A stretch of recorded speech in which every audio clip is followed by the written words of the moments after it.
Hi Nisha, lovely to meet you Hi, again. Subba. It's nice meeting Times you. have changed so much in the last 1 month since we last met, right? Absolutely. Yeah. Can't believe what our industry is going through here.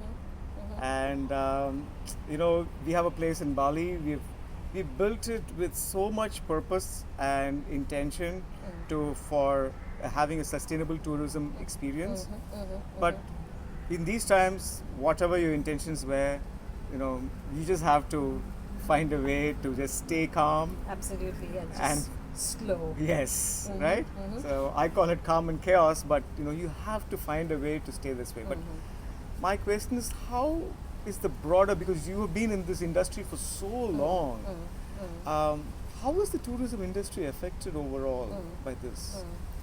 One of the interesting things is that we have been through, since the time I entered the trade, I have seen many crises. We have been through 911, we've been through SARS, we have been through bombings in Bali 3 times, we have been through the tsunami, we have been through the Asian financial crisis, to the global crisis, to so many crises, but nothing has been to this magnitude.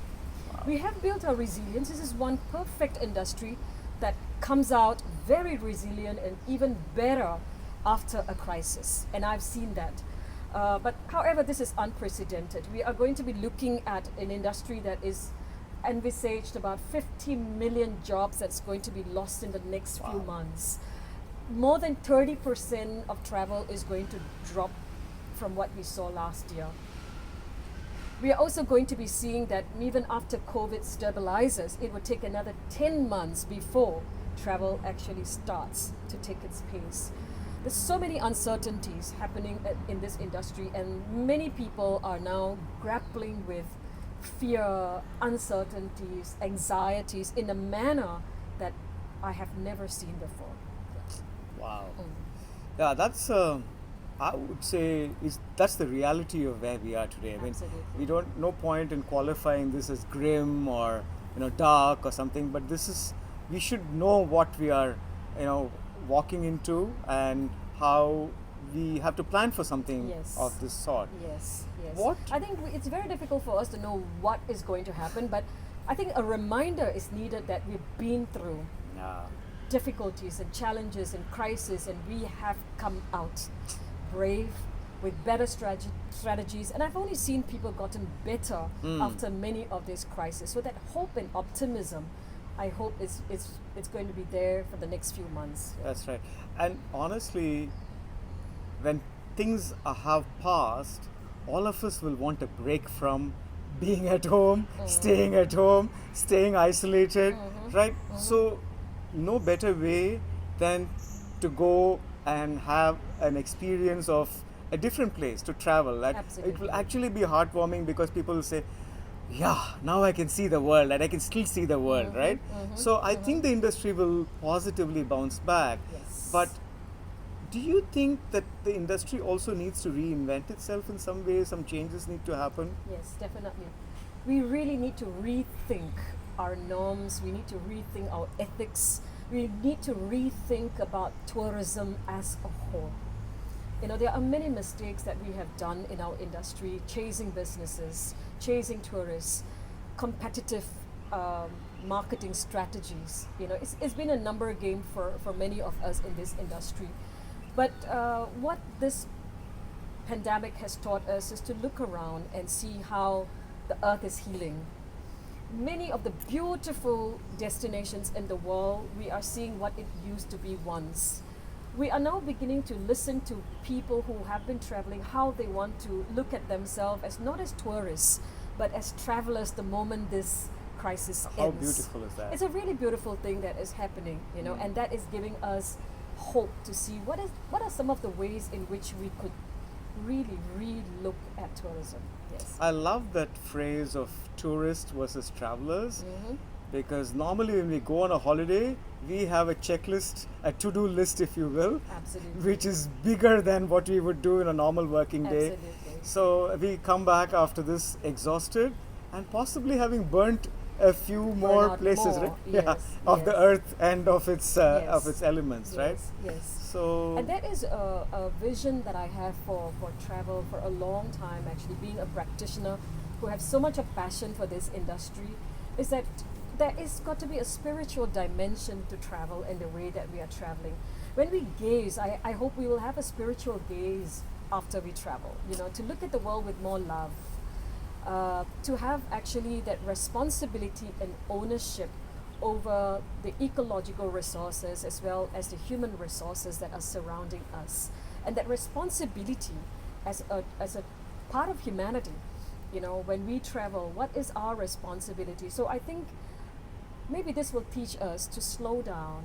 And when I say slow, it's not about slowing our pace, but slowing in the sense that we have the capacity now, the mental capacity, the emotional capacity to start re-looking at ourselves and the way that we travel. I think so. I think it's very powerful. One of the other things which I think is we have always postponed taking care of ourselves.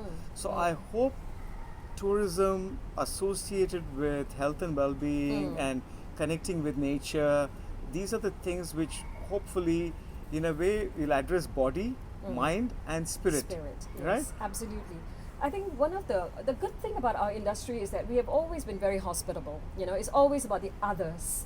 It's always about, taking care of our guests, taking care of our visitors. It's about, doesn't matter what we go through, but we have to put on that mask and we have to serve, and the servitude in us has to come out of us regardless of what we go through. And perhaps in this journey we have forgotten taking care of ourselves. Our staff who have gone out of the way, the extra miles that we have taught them to be, that we have forgotten to take care of them. That's true. And maybe this is time where we start to, when there is no others now, how do we look inward and go towards an inward journey of re-looking what was that passion that ignited us to come in this industry, and who are we in this encounters with people, and also the love that we share with other people. We need to redirect that love inward and to think about who is this person, and are we having that love. And I think this is what is going to make us stronger as individuals when we come out, that we can be authentic in our relationship with people without faking it. There are many people who say in the industry, if you haven't flaunt how good you are, if not, you fake it. But I think we won't fake it, the moment we are very intimate with ourselves, when we know who we are loving inside ourselves, and we will love people as a result of that. And that's really my vision for this industry when we come out of it. That's right. I like that phrase. Earlier people used to be very commonly saying, fake it till you make it. But I would say from what you said, be it and you will make it. Definitely, be it. The being, as you always say, Subba, is the being that is so important, that we have to start really thinking about, the whole way of knowing, being and doing has to change in our industry. Right. So one of the things which when we have ours is a relatively small, it's a boutique retreat center, but a few principles we've said is we will employ only people from a local community. Right. We will be sustainable in the way we use water, we treat waste, we use solar power, how we use energy, we reduce the air cons, and how we still keep our guests comfortable, and our ratings are very high despite the way in which we are sustainable. So what we say is touring sustainably does not mean touring uncomfortably. Absolutely. And I think that is where the word mindful is going to happen. I hope this slowing down also teaches us to be very mindful, not only of ourselves, but mindful to the environment, mindful to the community. And that's something that maybe we will come better off. To know that interdependence, I think COVID has taught us that we have to survive in this solidarity. We are all so interrelated and so interdependent. Whatever is in the environment is affecting us. Whatever is happening in another country is affecting us. So far, I think we have been very individualistic in the way we have been running our business. And I hope we'll be more collective, communal, and not only amongst us, but communal with the environment around us, because that's really what tourism and hospitality is all about.